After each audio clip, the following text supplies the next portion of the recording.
Assalamualaikum, Mbah, saya mau tanya, kenapa semua spesies manusia itu dibatasi pemikirannya? Kenapa spesies manusia tidak tahu ujung alam semesta? Saya sangat yakin akan adanya Allah Subhanahu wa Ta'ala. Kemudian yang saya mau tanyakan lagi, ini semua itu apa toh, Mbah? Apakah semacam kerajaan? Kenapa kita tidak bisa melihat pasukan langit seperti malaikat dan lain-lain? Rasa ingin tahu saya itu sangat besar, Mbah. Alam semesta aja hanya bagian yang sangat kecil. Nah, jauh di sana itu apa? Dan ini semua itu apa? Iya. Itu tadi itu sebenarnya adalah wujud atau bentuk dari yang tadi kita omongkan, yarjuna, mendambakan. Jadi ini kan ekspresi dambaan dia terhadap kehidupan yang dia alami. Ya, tapi saya kira ada dua hal. Satu, kelebihan itu tidak pasti lebih baik daripada kekurangan. Atau apa ya, tahu itu tidak pasti lebih bagus daripada tidak tahu. Sekarang enggak usah kue ya, asu wae, anjing aja. Sekarang bayangkan kalau anjing itu mengerti bahwa dia anjing. Terus dia punya mekanisme seperti manusia di otaknya, sehingga dia kemudian sesama anjing menyepakati kata dan bahasa, sehingga ada komunikasi. Sekarang kalau anjing sampai ngerti dia itu anjing, kuwi kan menungso kabeh lak dicakoti kabeh, dijenggoki kabeh, karena manusia ini sudah terlanjur berabad-abad lamanya menjadikan anjing sebagai lambang dari kekurang ajaran, lambang dari keburukan, kejahatan. Jadi nek ono bocah piye-piye di ono asu bajingan kan gitu kan, anjing lu kan gitu, itu kan seolah-olah anjing itu begitu buruknya. Nah, untung anjing tidak tahu bahwa dia anjing. Kalau anjing sampai tahu dia anjing, kemudian manusia menggunakan kata anjing untuk memaki-maki satu sama lain, terus kalau ada anjing se-Jogja, se-Indonesia kumpul demo di alun-alun depan keraton atau di depan kantor gubernuran, kan kita susah. Jadi kalau anjing tahu bahwa dia anjing, kalau kambing tahu dia kambing. Kurban, misalnya mau hari raya kurban, kambing se-Jogja kumpul semua dan melakukan perlawanan kepada semua yang akan menyembelih kambing. Itu kan susah. Jadi Allah itu maha indah di dalam menciptakan level-level, tataran-tataran. Kan kita sudah belajar bahwa kalau batu ya batu, tanpa dia tidak punya alat untuk tahu bahwa dia batu. Batu tidak tahu dia atos apa tidak. Air juga tidak tahu dia lembut apa tidak. Daun juga bahkan binatang pun di atas itu ya. Binatang pun tidak tahu bahwa dia binatang. Nah, manusia diberi alat untuk mengambil jarak dengan dirinya dan alam. Kemudian dia diberi alat untuk memahami sesuatu, untuk merumuskan sesuatu sehingga tercipta bahasa di antara mereka. Nah, pertanyaannya anak saya tadi, si Aye tadi, itu adalah pertanyaan kalau dari sudut negatif kita sebut itu ragus. Engko nek dhek ngerti tenan karo Gusti Allah dibuka ke tenan, dikasaf tenan ya. Belum tentu siap juga mungkin. Belum tentu siap deh. Engko kowe rabi ngerti atine bojomu modar kowe. Utawa bojomu ngerti kowe turu karo dhek ning uteke nang cawe wedok liya, kowe bayangin kalau manusia punya pengetahuan sampai ke tingkat itu akan terjadi kemusnahan karena akan terjadi benturan-benturan yang luar biasa. Jadi menurut saya keterbatasan yang dimiliki oleh manusia adalah rahmat Allah yang luar biasa. Untung kita tidak tahu. Untung kita hanya bisa melihat ke depan, kita tidak bisa melihat ke samping. Selama ini orang menyangka bisa melihat ke belakang, tidak bisa melihat ke belakang. Kalau Anda noleh ke belakang, itu Anda tetap melihat ke depan toh. Begitu gini kan, ya sana depannya sana. Kalau saya gini depannya sana, saya sana depannya juga sana. Jadi untung manusia hanya punya satu arah. Kalau Allah kasih kue ndelok rono neng ngerti ale lagi ngopo kan, kerengan toh, toh.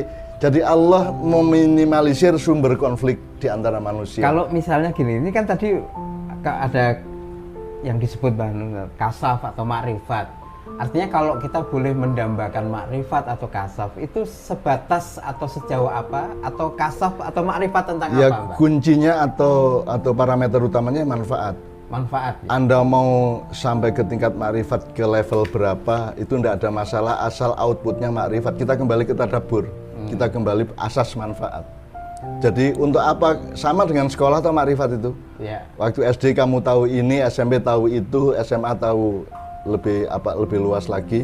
Tapi itu kan parameternya bukan tahu tidak tahu, parameternya adalah manfaat apa tidak manfaat. Manfaat itu artinya kamu tidak mengganggu siapa-siapa, kamu tidak mengganggu kehidupan, kamu tidak merendahkan manusia, kamu tidak melakukan hal-hal yang menegasikan takdir Allah kepada kepada. Jadi kalau mungkin bisa disarankan atau direkomendasikan kepada teman kita ini, yaitu next selanjutnya apa yang mungkin perlu dia lakukan terhadap satu secara rohaniah, bersyukur terhadap apa saja yang Allah kasih, sebatas apapun, angka berapapun, mau 7, mau 8, mau 9, mensyukuri. Nomor 2, menemukan bahwa yang terbaik adalah yang kamu tahu itu. Kalau kamu tahu lebih dari itu, mungkin itu sudah akan menjadi ancaman bagi hidupmu. Malah seperti yang saya contohkan. Iya, seperti suami mengerti hati istrinya, istri mengerti hati suaminya. Apalagi seorang istri di rumah, suaminya pergi ke kantor dan istrinya bisa ngelihat langsung suaminya tadi langsung ke kantor apa belok-belok. Itu bayangkan luar biasanya chaos di antara manusia. Kayak ngelatih senam pora.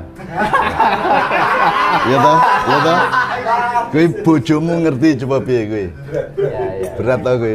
Jadi menurut saya nomor 1 bersyukur, nomor 2 dia mencoba memohon kepada Allah agar supaya yang ada pada dia yang Allah berkenan dengan batas-batas yang dia ketahui sesuai dengan kehendak Allah itulah yang terbaik untuk dia. Nah, sekarang di dalam yang dia tahu aja, coba dia tanya yang ketiga ya, apa benar-benar dia tahu? Coba saiki jawab, apa toh bedane rasa asin karo rasa legi? Apa bedanya rasa asin dengan rasa manis? Coba jelaskan dengan kalimat. Piye kuwi? Angel ya, susah ya. Nggak bisa. Yang itu kan harus empiris dan harus gini loh manis itu. Oh itu manis, oh iya itu manis, semua merasakan ya itu manis. Tapi kalau kamu harus menjelaskan manis itu begini kepada orang kan nggak bisa. Karena kata manis atau rasa manis itu tidak bisa diwakili oleh kebudayaan, tidak bisa diwakili oleh bahasa, tidak bisa diwakili oleh kata atau apapun. Jadi jangan dipikir kamu sudah tahu apa yang kamu pikir ada di dalam pengetahuanmu. Jadi pertanyaan pertama ini tolong ya, poin ketiga adalah jangan dipikir kamu sudah tahu apa yang kamu pikir tahu itu. Harus waspada ya. Wes saiki jangan, ndak usah ini, sudah. Kowe ngerti toh njarem.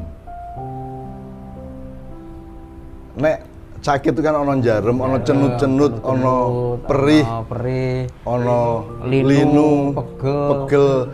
Dan itu semua adalah pencapaian kolektif bangsa Jawa. Sebab kalau orang Melayu, orang Thailand, orang Inggris, orang mana kan tidak ngerti jarem ki apa. Dan tidak bisa Anda menjelaskan jarem piye. Mereka kan cuma punya satu kata hard, sakit ngono gitu, marot, sakit. Ning wong Jawa kan iso lembut bedake lara ki cenut-cenut apa perih apa lara weteng ya senep. Bedanya senep karo sebah karo mules suduken. Itu aja belum kita tahu. Itu sebab sebenarnya si AY ini kamu itu sehelai saraf pun kamu belum tahu bener. Coba kalau jarem tuh begini. Peristiwa sarafnya bagaimana? Ada pertemuan antara saraf A, B sama saraf nomor sekian ratus atau sekian miliar. Kenapa kalau dua saraf itu ketemu kok terus terasa linu atau terasa jarem? Kan kamu tidak bisa ngejar lagi. Jadi manusia itu sudahlah tidak akan tahu.